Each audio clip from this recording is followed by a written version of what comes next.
Jadi Allah kalau sudah dia berjanji, maka Allah tidak akan ingkar janji.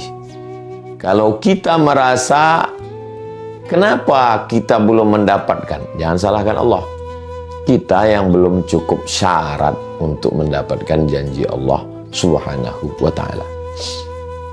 Poin yang pertama, janji tentang kehidupan di dunia ini. Kenapa Muslim itu miskin, susah, melarat, negara berkembang, negeri ketiga, negeri yang kumuh, berapalah yang maju, itu pun karena minyak. Adapun yang lainnya kalau sudah sebut negara Islam itu susah, perang dan lain sebagainya. Maka kita bisa kita lihat dalam surat An-Nahl ayat 97. A'udzubillahi minasyaitonirrajim. Man 'amila shaliha, siapa yang beramal saleh, min dzakarin aw unsa, laki-laki atau perempuan, wa huwa mu'minun, dia beriman, falanuhyiyannahu hayatan thayyibah, dia akan kami berikan kehidupan yang baik. Jadi kalau kehidupan kita sekarang kurang baik, berarti ada dua kemungkinan. Kemungkinan yang pertama, ya kita tidak beramal soleh. Kemungkinan yang kedua, kita beramal soleh tapi tidak beriman. Makanya selalu bersanding dia, innal insana lafi khusr, manusia itu rugi, illal ladzina amanu, beriman. Setelah itu, wa amilus solihati, amal soleh. Iman, keyakinan, sifatnya di dalam, motivasi, semangat, tidak kelihatan. Sedangkan amal soleh, action, gerakan, etos kerja. Ada orang yang etos kerjanya mantap, tapi dalamnya kosong. Akhirnya gaji yang didapatkan itu ya untuk foya-foya, mabuk, sakau, pacaran, seks bebas, LGBT. Akhirnya kesepian di dalam keramaian. Angka bunuh diri tinggi, stres, depresi, anxiety, bunuh diri. Apalah artinya itu? Maka tidak bahagia. Tidak hayatan thayyibah. Mungkin negara maju, Amerika, Eropa, Jepang, Korea. Tapi angka pembunuhan, nyetir sambil mabuk, kemudian hidup kesepian, atau kelihatannya beriman, masjidnya, sholatnya, jamaah hajinya, tapi susah. Kenapa? Karena tidak ada etos kerja. Nah, ini jadi saya jumpa dengan salah seorang diplomat kita yang kebetulan bekerja di KBRI, Kedutaan Besar Republik Indonesia di Kuba. Sebelum di sini Ustadz Somad, saya di Kuba katanya. Fidel Castro Pak. Iya, wah sering ngisap cerutu dong. Oh saya nggak merokok Pak Ustadz. Oh gimana? Saya orangnya suka penasaran. Gimana kehidupan di Kuba itu Pak? Komunis kan, tidak bertuhan, nggak percaya sama akhirat. Mereka tuh Pak Ustadz ya nggak ada agama. Tapi kita kalau menjalankan agama nggak dilarang. Ada masjid di Kuba, ada Pak Ustadz. Boleh kita melaksanakan ibadah, tapi mereka nggak. Bagi mereka ya hidup, habis itu mati, dia meninggalkan sesuatu, dikuburkan rame, itu orang sudah baik. Apa kesan Bapak selama tegas di Kuba itu? Istri saya melahirkan Ustadz. Saya minta tolong sama dokternya. Datang dokter itu nolong 6 orang Ustadz naik sepeda, karena gaji di sana rendah. Berkeringat-keringat itu dokter naik sepeda untuk menolong proses persalinan istri saya. Kemanusiaannya tinggi sekali Ustadz. Kenapa mereka punya kemanusiaan yang tinggi ya? Apa karena Che Guevara? Nah, saya ada baca sedikit tentang sahabat Fidel Castro, Che Guevara, orang kaya, dokter yang lari masuk ke hutan untuk berjuang melawan borjuisme.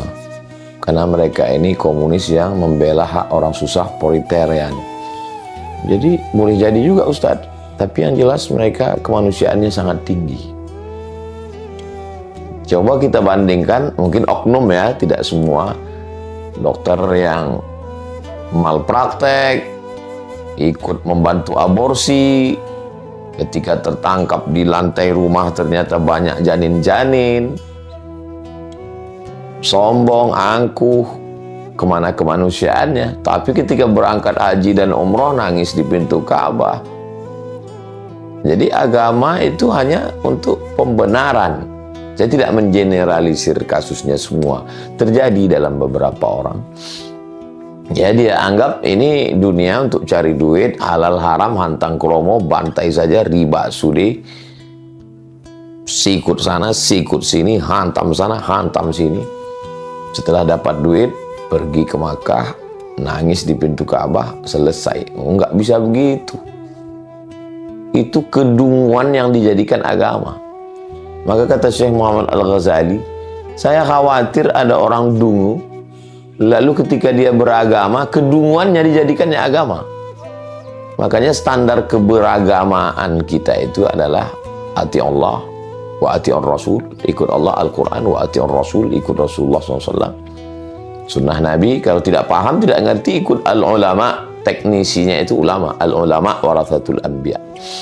Jadi kalau mau bahagia, syaratnya hidup di dunia ini nggak banyak-banyak. Man amila salihan, amal soleh, min zakarin, laki-laki, au unsa, perempuan, wa huwa mu'minun, beriman kepada Allah. Jadi kalau dia semangat kerja, masuk kantor, disiplin, nggak korupsi, nolong orang, nah itu adalah tidak hanya sekedar kemanusiaan macam orang komunis yang di Kuba, tapi ada kehidupan nanti di akhirat. Jadi tidak sesingkat, sependek ini hidup ini. Hidup habis itu mati, tidak. Ini hanya sebagai stasiun. Ini hanya perjalanan pendek. Nah, inilah Islam. Nah, ini untuk yang zahirnya. Lalu bagaimana dengan janji Allah untuk yang batinnya? Bisa dilihat dalam surat Ar-Ra'd ayat 28. Ala bidzikrillahi tatma'innul qulub. Dengan banyak berzikir mengingat Allah, hati menjadi tenang.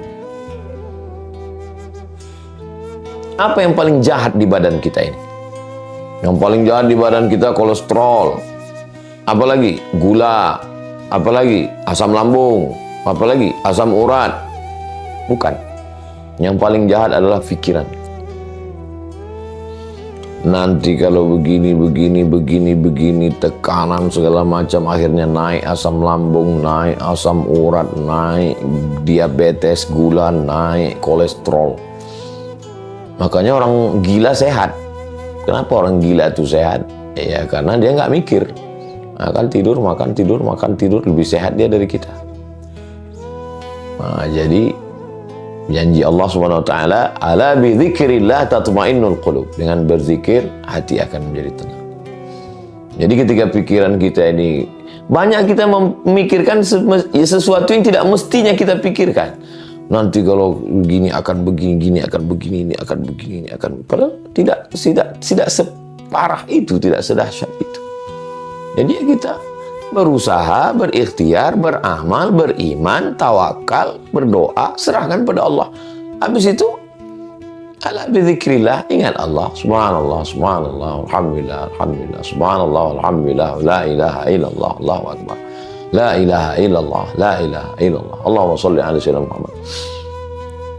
How you can stop your mind? Bagaimana Anda menghentikan pikiran Anda? Menghentikan pikiran nggak bisa. Tangan ini dihentikan, oke, bisa. Mulut ini dihentikan, tapi menghentikan pikiran. Makanya kata Habib, banyak-banyak sholawat ya. Itu sebenarnya adalah apa kata Kiai? Banyak-banyak tawassulan ila hadratin Nabil Mustafa Al-Fatihah, ila Syekh Abdul Qadir Al-Jilani Al-Fatihah, Syekh Bahauddin An-Naqsyabandi Al-Fatihah. Sebenarnya baca istighfar banyak-banyak, sholawat banyak-banyak, Al-Fatihah banyak-banyak, Allah, Allah, Allah, Allah, Allah 5.000. Itu sebenarnya untuk mengalihkan konsen dari ini ke sini. Karena nggak selesai dengan ini. Nggak selesai masalah hidup ini dengan ini. Maka janji Allah, kalau kau berzikir, hatimu akan tenang. Kenapa saya belum tenang? Ya karena nggak berzikir. Coba beli tasbih digital itu. Di jalan, sambil nyetir, sambil bawa motor. Allahumma sholli ala sayyidina. Itu nggak terasa tuh nih 100, 200, tiba-tiba udah 1000. Rupanya sehari itu kita udah berselawat 1000. Daripada ngomong nggak sentuh arah, daripada scroll. Nah, lalu kemudian yang berikutnya, poin yang ketiga, hidup ini dua, zahir, amal soleh, iman, batin, hati tenang. Udah. Terus, apalagi fase, proses, level yang akan kita jalani? Mati. Bisa dalam surat, lihat Fussilat ayat 30. Innalladzina qalu rabbunallah. Orang yang mengucapkan rabbunallah, Tuhanku Allah. Tsumma istaqamu, dia istiqamah. Istiqamah dia di situ. Senang sholat, susah sholat, lapang sholat, sempit sholat, kaya sholat. Ya, istiqamah.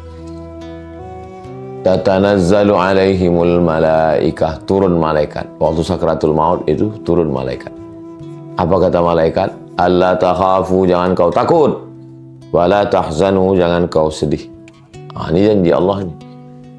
Ternyata orang yang mau mati itu ada dua perasaan. Perasaan yang pertama takut. Takut sakratul maut, takut mungkar nakir, takut pertanyaan, takut azab kubur, takut hari kiamat, takut titian siratal mustaqim, takut hisab, takut masuk neraka. Janji Allah, kalau kau istiqamah, alla takhafu, jangan takut. Yang kedua, sedih. Sedih meninggalkan istri, sedih meninggalkan anak, sedih meninggalkan jamaah, sedih meninggalkan rumah, sedih meninggalkan mobil, motor, harta, kawan-kawan semua.